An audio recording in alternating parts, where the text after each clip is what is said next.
Hello everyone! Ayan, so for today's video ay samahan niyo po magluto nitong ating ulam para sa ating hapunan. Walang iba kundi itong ating ginisang upo. At syempre lalahukan po natin yan ng hipon saka na may konting pork.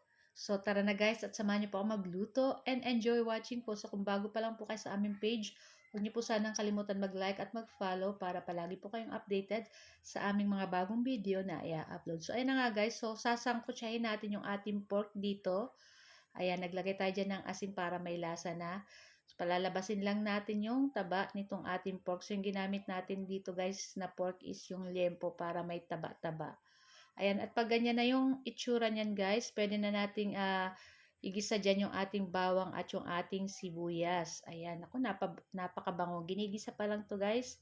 Sobrang bango na guys. Ayan, pagkatapos, ayan, lumabas na yung aroma ng ating bawang at sibuyas. Isunod na rin natin dyan yung ating 2 pirasong kamatis na pig-slice ko lang po ng ganyan na medyo pahaba. Ayan, tapos halu-haluin lang po natin iyan. At naglagay na po pala din ako dyan ng paminta.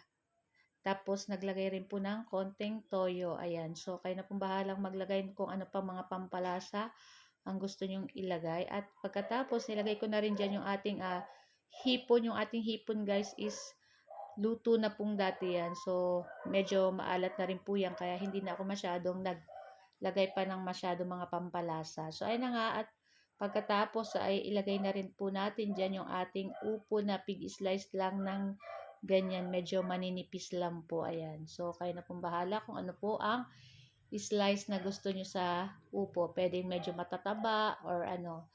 Sa akin, maninipis lang. Okay na po ito. So, yun na nga. At lulutuin lang po natin ng ilang minuto itong ating upo. So, nagdagdag po ako dyan ng tubig para may sabaw-sabaw po itong ating lulutuin ginisang upo. So, nagdagdag din ako ng konti pang asin kasi medyo matabang guys. So, ayan na nga. At pakukuluin lang natin ito. Ayan. Tapos pag kumulo na, pwede na natin tong patayin.